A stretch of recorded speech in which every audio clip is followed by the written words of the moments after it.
Mesdames et messieurs, bienvenue dans ce journal. Ravi de vous retrouver à la une de cette session d'information consacrée essentiellement à la page régionale. L'ONG ASMAT a organisé ce jeudi 29 janvier à Dédougou un atelier de présentation et d'information de son nouveau projet dénommé Projet d'appui à la résilience des populations vulnérables dans la région de Bangui. Des détails dans ce journal. La cité de Bangui vit depuis ce jeudi matin 29 janvier au rythme de la traditionnelle sortie des masques en feuilles. Le point dans ce journal. Voilà donc pour les titres, mesdames et messieurs. Tout de suite pour le décryptage de ces points. Base régionale tout d'abord.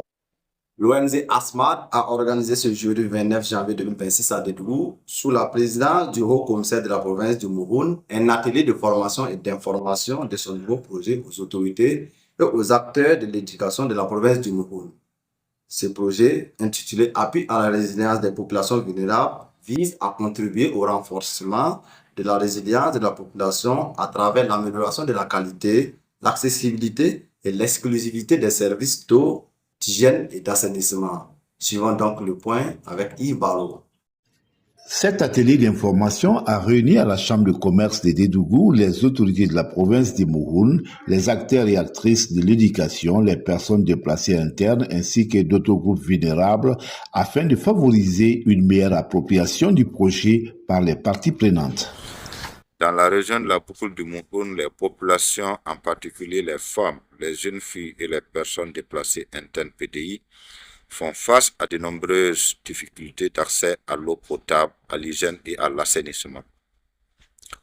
Ces défis, accentués par les crises sécuritaires et les inégalités des gens, limitent leur bien-être et leur participation au développement local. L'ONG ASMAT est mandatée pour la mise en œuvre du résultat 4 qui vise à renforcer les capacités des acteurs locaux pour une meilleure gouvernance des services de l'eau et de l'assainissement dans un contexte de fragilité accrue, avec pour objectif global de contribuer à renforcer la résilience des communautés locales, une attention particulière portée sur les femmes, les jeunes filles et les personnes déplacées internes PDI. Les travaux de l'atelier ont permis de présenter les objectifs du projet, d'échanger sur les modalités de mise en œuvre et la planification des activités, ainsi que de définir les critères de sélection des animatrices endogènes. L'objectif même de cette rencontre est d'échanger avec le public cible sur le projet, ses objectifs, ses actions, ainsi que la stratégie de mise en œuvre. Et aussi échanger avec ces parties prenantes-là pour vraiment finaliser la stratégie de mise en œuvre, peaufiner la stratégie de mise en œuvre avec toutes les parties prenantes du projet. Donc, nous avons été satisfaits avec une participation active de toutes les parties prenantes, suivie des recommandations pour la bonne marche du projet. Nous allons impliquer les établissements scolaires, les conseils d'école, les communautés en général. Un accent particulier a été mis sur l'urgence de la gestion hygiénique des menstrues, notamment en milieu scolaire. Ce projet vient à point nommé. Si ça concerne la gestion hygiénique des menstrues et la confection des serviettes hygiéniques. Je sais que c'est des activités qui sont déjà menées dans nos structures éducatives. Du reste, ça viendra renforcer ce qui est déjà fait par d'abord la mobilisation, la sensibilisation et le renforcement des capacités des différents acteurs. Donc nous sommes vraiment très satisfaits.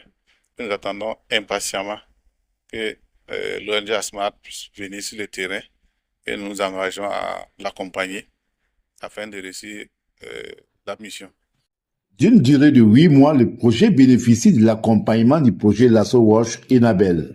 Son représentant s'est félicité de la qualité des contributions enregistrées au cours de cet atelier. Effectivement, j'ai participé à l'atelier d'information que j'ai trouvé très intéressant. Les participants ont vraiment été à la hauteur. Il y a eu des très bonnes questions, des questions pertinentes, des contributions qui nous conduisent vraiment à des réflexions d'amélioration et j'ai vraiment apprécié.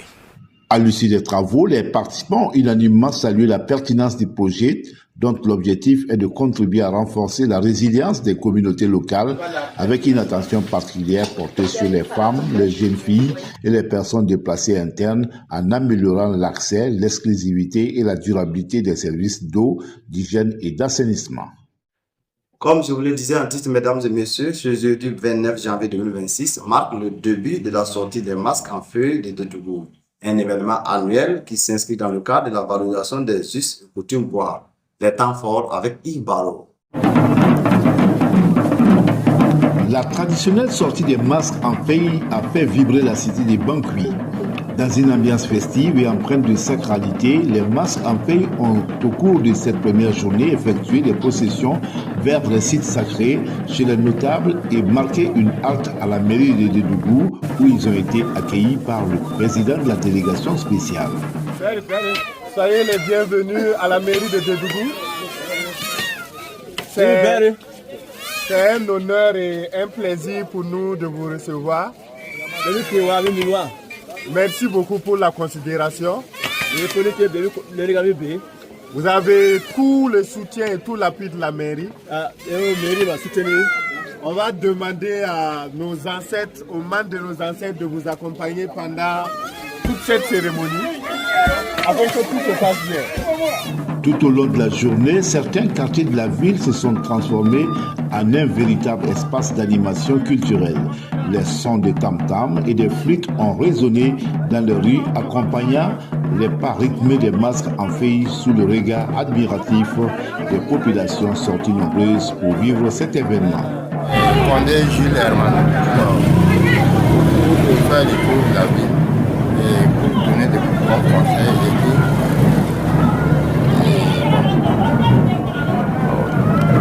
S'il y a des mauvais sorts, mauvaises maladies, que ça puisse aller. Moi, c'est M. Rwabati, M. Yojembo. Voilà. C'est la tradition de Dédougou. En fait, la sortie des masques, là, c'est une nouvelle année.